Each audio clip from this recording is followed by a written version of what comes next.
श्रीपादराजम शरणं प्रपद्ये. अध्याय 21. श्री दंडी स्वामींचं कुक्कुटेश्वर इथं आगमन. साधकांची स्थानशुद्धी, भावशुद्धी आवश्यक. मी महागुरूंच्या आज्ञेप्रमाणे गुरुचरण सोबत मांचाल ग्रामदर्शनासाठी निघालो. जात असताना मार्गामध्ये मला श्रीपाद प्रभूंच्या लीला वारंवार आठवत होत्या.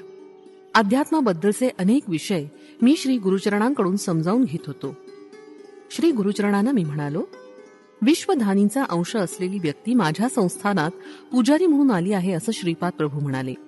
ही व्यक्ती महत् भाग्यवान आहे. ती आहे तरी कोण? ती कोणत्या वेळी येईल?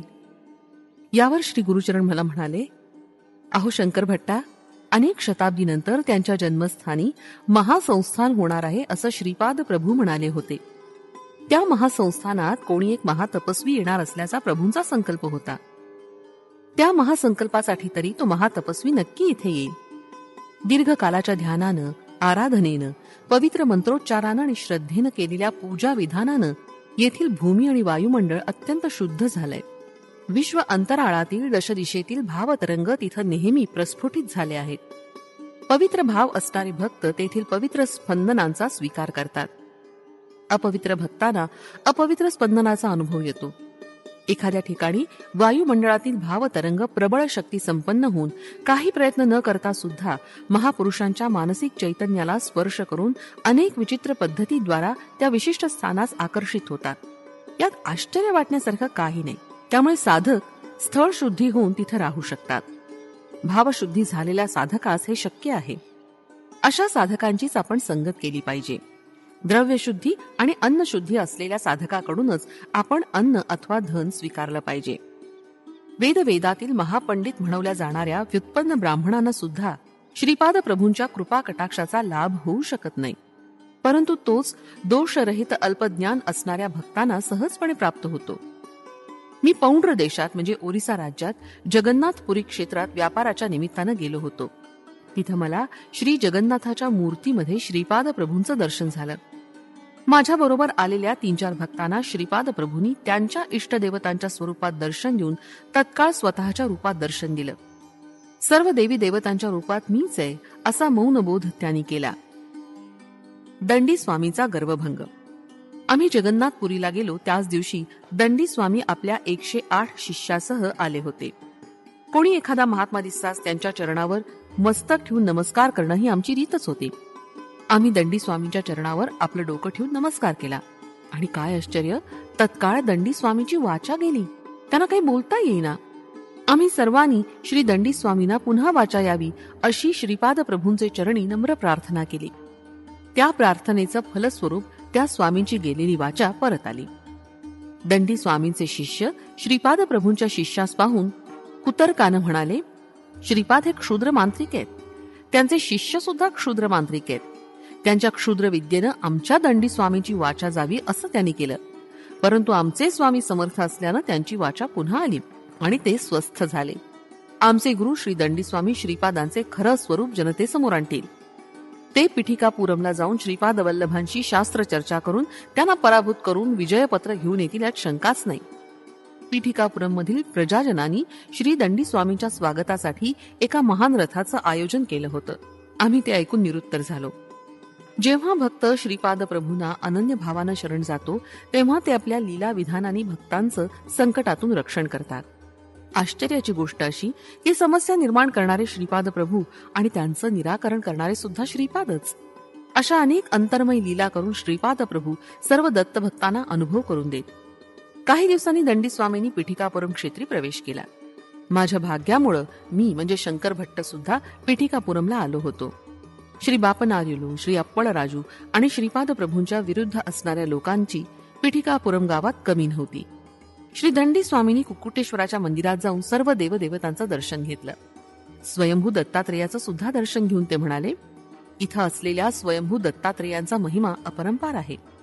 असं सांगून ते पुढे म्हणाले की त्यांचा अवतार श्रीपाद प्रभूंचा गर्व दूर करण्यासाठी आहे.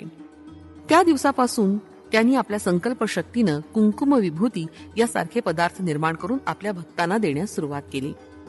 पिठिकापुरम मधील ब्राह्मणांनी वेदमंत्राच्या गजरात दंडी स्वामींचं स्वागत करून त्यांना कुक्कुटेश्वराच्या मंदिरात नेलं. गावात दंडी स्वामी आल्याची दवंडी पिटवली. स्वतः दत्त अवतार असलेल्या श्रीपाद प्रभूंनी दंडी स्वामींची तपस्या जाणून त्यांना साष्टांग नमस्कार घातला. श्री बापनाचार्युलोनी दंडी स्वामींचं दर्शन घेऊन त्यांची शरणागती पत्करली. श्री अप्पळ राजू शर्मा यांनी श्री दंडी स्वामींचं दर्शन घेऊन परंपरेनुसार पूजा अर्चा होत असलेली एक काळ्या पाषाणाची मूर्ती त्यांना अर्पण केली. व्यंकटप्पा श्रेष्ठी यांच्या अध्यक्षतेखाली आर्य वैश्य समितीचं संमेलन झालं. या संमेलनात एक ठराव सर्व मते पास झाला की कोणत्याही परिस्थितीत श्री दंडी स्वामींच्या अकृत्यांना श्रीपाद प्रभू, अप्पळ राजू शर्मा आणि बापनाचार्युलू सहकार्य देणार नाहीत. नरसिंह वर्मा यांच्या अध्यक्षतेखाली झालेल्या क्षत्रिय सभेत हाच प्रस्ताव अनुमोदित झाला. श्रीपाद प्रभू आपल्या अजोळच्या घरातील अंगणात असलेल्या औदुंबराच्या झाडाखाली विश्रांती घेत होते. दिव्य कांतीच्या कळा पसरवणाऱ्या श्रीपाद प्रभूंकडे पाहून श्रेष्ठीनं गहिवरून आलं आणि त्यांच्या नेत्रातून काही अश्रुबिंदू ओघळले. बापनाचार्युलू, श्री अप्पळ राजू शर्मा आणि श्रेष्ठी हे तिघं श्रीपादांच्या मुखारविंदाचं अवलोकन करीत त्यांच्या अगदी जवळ बसले. श्रीकृष्णासारख्या दिसणाऱ्या श्रीपाद प्रभूंना भूक लागली होती. त्यांची आजी राजमंबानं श्रीपाद प्रभूंना खाण्यासाठी एका चांदीच्या भांड्यात दही भात आणला. श्रीपाद प्रभूंनी तो मोठ्या आवडीनं खाल्ला. तो भात खाल्ल्यावर श्रीपाद आपल्या आजोबांना वेदघोष करा असं म्हणाले. बापनार्युलूंनी वेदघोष करण्यास सुरुवात केली. त्यांच्याबरोबर श्री अप्पळ राजू शर्मा व स्वतः श्रीपाद प्रभू सुद्धा वेदघोष करत होते. नरसिंह वर्मा आणि श्रेष्ठी या दोघांनी सुद्धा अत्यंत आनंदानं सुश्राव्य स्वरात वेदपठनास प्रारंभ केला. तेथील वातावरण या वेदघोषामुळे ऋषी आश्रमाप्रमाणे पवित्र झालं होतं. याच वेळी कुक्कुटेश्वराच्या देवळात एक आश्चर्य घडलं. स्वयंभू दत्तात्रेयाच्या तोंडाजवळ दही भाताची शीत दिसू लागली. पुजाऱ्यानं ती 2-3 वेळा पुसली तरी पुन्हा पुन्हा ती तिथं येत होती. अशा प्रकारे ही श्रीपाद प्रभूंची अद्भुत लीला होती. दंडी स्वामी आपल्या शिष्यांबरोबर वेदघोष करत पीठिकापुरमहून बाहेर जाण्यास निघाले. ते सर्वजण एकामागून एक पावलं टाकत चालले होते. त्यांना तेथील जमीन वाढत असल्यासारखी वाटत होती. कितीतरी वेळ चालत होते, परंतु ज्या ठिकाणाहून निघाले तिथंच होते. याप्रमाणे विचित्र क्रियेत बराच वेळ गेला. सर्वांना हे पाहून मोठं आश्चर्य वाटलं. तेवढ्यात दंडी स्वामींच्या हातातील दंड तुटून त्याचे 2 तुकडे झाले. दंडी स्वामींना मात्र आपल्या शरीराचेच 2 तुकडे झाल्यासारखं वाटलं. पीठिकापुरम मधील ब्राह्मणांना ही घटना भयप्रद वाटली. श्री दंडी स्वामींना आतापर्यंतच्या अनुभवावरून कळून चुकलं होतं की श्रीपाद श्रीवल्लभ आपल्यापेक्षा कैक पट अधिक शक्तिसंपन्न आहेत. त्यांचा विरोध केल्यास अनर्थ घडून येईल अशी त्यांची खात्री पटली. अशा परिस्थितीत आपल्या गावी कसं जावं याची त्यांना चिंता लागून राहिली. मोहनाश म्हणजेच मोक्ष. पीठिकापुरममध्ये अब्बन्ना नावाचा एक गृहस्थ राहत होता. तो सर्प पकडून त्यांचा खेळ करून आपली उपजीविका चालवत असे. एकदा तो बापनाचार्युलूंच्या घरी आला. श्रीपादांनी त्यावेळी वेदघोष थोडा वेळ थांबवण्यास सांगितलं. अब्बन्नाला पोटभर जेवण दिलं. नंतर त्यास बोलावून म्हणाले, इथून एक भांड पाणी घेऊन श्री कुक्कुटेश्वराच्या मंदिरात जा. दत्तप्रभूंचा एक अवतार त्यांच्या कर्णचरणद्वयांबरोबर संचार करीत असताना अकारण ज्यांनी त्यांची निंदा केली असे महापापी लोक कुक्कुटेश्वर मंदिरात आहेत. त्यांना मृत्यूनंतर पिशाच योनी प्राप्त होईल असं चित्रगुप्तानं भाकीत करून ठेवलंय. मी चित्रगुप्ताबरोबर संवाद करून त्यांच्या पापांचा परिहार कसा करावा याचा उपाय शोधून काढलाय. भूमातेनं सुद्धा तसा आग्रह केला आहे. तू तिथं जाऊन भूमातेस शांत राहण्याचा माझा निरोप सांग. श्रीपादांच्या दर्शनास उत्सुक असणाऱ्या भक्तांना तुझी संमती घ्यावी लागेल. त्यांच्यावर तू या जलानं प्रोक्षण कर. माझ्या पूर्व आदेशाप्रमाणे तू मादिगा सुब्बय्याच्या घरी जाऊन दही भाताचा महाप्रसाद सर्वांना दे. अब्बय्या सुब्बय्या वगैरे तिकडेच गेले आहेत. ते सर्वांना बापनाचार्युलूंच्या घरी घेऊन येतील. श्री प्रभू उग्र स्वरूपात पुढे म्हणाले, अहो दंडी स्वामी, एक महान तपस्वी असून किती गर्व केलात. तुम्ही ज्यांची दत्त स्वरूपात आराधना करता तेच श्रीपाद श्रीवल्लभ रूप घेऊन भक्तांसाठी अवतरित झाले. त्यांना न ओळखणारे तुम्ही महामूर्ख आहात. तुमचे शिष्यगण सुद्धा तुमच्याप्रमाणेच मूर्ख आहेत. पीठापुरमचे तुमचे नवीन शिष्य अज्ञानी आहेत. तुम्ही आम्हाला काय करू शकता. समस्त सृष्टीचे शासन करणाऱ्या एकमेव सत्तेसमक्ष तुमचं अस्तित्व ते काय, तुमचं सामर्थ्य ते किती. दैवदूषणासारखे महापाप केल्यामुळं तुम्हाला अनेक शतवर्ष पिशाच योनीत राहावं लागणार असा चित्रगुप्तानं निर्णय घेतलाय. अव्याज करुणेनं मी तो निर्णय रद्द करत आहे. मानव जन्म मिळाल्यावर तुम्ही सर्वजण नीच जातीत आपलं आयुष्य घालवणार आहात असा आदेश दिला आहे. तुमच्या पापांचा परिहार मी अत्यंत थोड्या शिक्षेतून करत आहे. श्रीपाद श्रीवल्लभ स्वरूप महाअग्नी समान आहे. अग्निशी खेळल्यास महाप्रमाद संभवेल. माझ्या मायेस किंवा मलाच अभिन्न स्वरूपात जाणलं असता मोक्ष म्हणजे काय असा विचार तुम्ही करता. खरं तर मोहाचा क्षय म्हणजेच मोक्ष होय. कोणताही जीव जो सच्चिदानंद स्वरूपाचा आनंद अनुभवतो त्याची योग्यता पाहून मीच अनुग्रहित करतो. दिव्यानंद परवश्य अशा माझ्या पूर्व स्वरूपी आणि अतीत सुख स्वरूपात राहण्याची इच्छा करणाऱ्या जीवास मी तत्काळ ती स्थिती प्राप्त करून देतो. माझ्या दृष्टीनं निर्गुण, निराकार, सगुण, साकार, मोक्ष आणि बंधन असा भेदच नाही. प्रत्येक क्षणी असंख्य अशा नूतन लोकांची सृष्टी, स्थिती आणि लय यात मी व्यस्त असतो. जीवांच्या उन्नत स्थिती किंवा उन्नत आनंद भूमिकेसाठी काही परिमिती किंवा सीमा नाही. मरणानंतर माझ्या स्वरूपात लीन होऊ इच्छिणाऱ्या साधकांनी माझ्या ठिकाणी अवश्य यावं. त्यांनी किती शतवर्ष त्या स्थितीत राहावं, कोणत्या लोकात त्यांनी पुन्हा जन्म घ्यावा, हे सर्व मी माझ्या संकल्पाप्रमाणे ठरवीन. संपूर्ण विश्वाचा नाटक सूत्रधार असलेला मी सध्या साकार रूपात तुमच्या समक्ष आहे. तुम्ही मला सध्या साकार रूपात पाहत आहात. हा आकार नसलेल्या निर्गुण निराकार अवस्थेत असताना सुद्धा मी सर्वदा तुमच्याकडे पाहत राहीन हे सांगण्यासाठी मी साकार रूप घेतलं आहे. त्या महाउन्नत स्थितीतून मी तुमच्यासाठी खाली उतरून आलो आहे. महायोग्याच्या योगशक्ती लोककल्याणार्थ, लोकरक्षणार्थ उपयोगात आणायच्या असतात. लोक म्हणजे केवळ हा भूलोक नाही. आपल्यापेक्षा कमी म्हणजे नीच अवस्थेत असलेल्या, निस्सहाय्य स्थितीत असलेल्या जीवांना सहाय्य करणं, मदत करणं हा मानवी धर्म आहे. मी धर्ममार्ग, कर्ममार्ग, योगमार्ग, भक्तिमार्ग आणि ज्ञानमार्ग यांचा बोध करण्यासाठी अवतरित झालो. मी सर्व धर्माचं मूळ असलेलं एकैक सत्य, सर्व धर्माचं मूळ असलेला एकैक धर्म आणि सर्व कारणांचा कारण असलेलं एकैक कारण आहे. माझ्या संकल्पाशिवाय या सृष्टीत काहीच घडत नाही. मी नसलेलं या सृष्टीत काहीच नाही. मी आहे म्हणूनच तू आहेस, ही सृष्टी आहे. यापेक्षा वेगळं सत्य मी तुला काय समजावून सांगू? तू हिमालय पर्वतावर जाऊन निस्संग होऊन तपाचरण कर. तुला शिष्य संघटनेची गरज नाही. तू मोक्ष मिळवलास किंवा उद्धरून गेलास तरी या सृष्टीचं किंवा माझं असं काहीच नुकसान होणार नाही. सृष्टीतील सारे व्यवहार व्यवस्थितपणे यथाविधी पार पडतील हे समजून घेणं तुझ्या दृष्टीनं आवश्यक आहे. तुझ्यासोबत तू पिठापुरमचे शिष्य घेऊन जाशील तर ते उंटाच्या लग्नाला गाढवाचं संगीत असं होईल. उंटाच्या सौंदर्याची स्तुती गाढवानं करावी आणि गाढवाच्या गायन माधुर्याची प्रशंसा उंटानं करावी असं होईल. परस्परांनी एकमेकांच्या प्रशंसेचे पूल बांधले तरी यथार्थ स्थिती काही बदलत नाही आणि ती निराळीच असते. अरुंधती वशिष्ठ संबंध. त्यावर मी म्हणालो, अहो गुरुचरण, अरुंधती मातेचा जन्म चांडाळ वंशात झाला असं मी ऐकलं आहे. तिचा विवाह वशिष्ठ ऋषींबरोबर कसा झाला? यावर गुरुचरण म्हणाले, पूर्वी वशिष्ठांनी हजारो वर्ष तपाचरण केलं होतं. त्यावेळी अक्षमाला नावाच्या एका चांडाळ कुलातील कन्येनं त्यांची उत्तम रीतीनं सेवा केली. तिच्या सेवेनं प्रसन्न होऊन ऋषींनी तिला वर मागण्यास सांगितलं. त्यावर त्या कन्येनं म्हटलं, वशिष्ठ मुनी माझे पती व्हावेत अशी माझी इच्छा आहे. तेव्हा वशिष्ठ मुनी म्हणाले, अक्षमाले, तू एक चांडाळ कन्या आहेस. मी एक सच्शील ब्राह्मण आहे. मी तुझा पत्नी म्हणून कसा स्वीकार करू शकेन? या वक्तव्यावर अक्षमाला म्हणाली, अगोदर वर मागण्यास आपणच मला प्रेरित केलं आणि आता इच्छित वर मागितल्यावर आपल्या वचनापासून मागे का फिरता? वाग्दोषाच्या भीतीनं वशिष्ठ मुनी म्हणाले, तुझा देह माझ्या इच्छेनुसार करण्यास तुझी संमती आहे काय?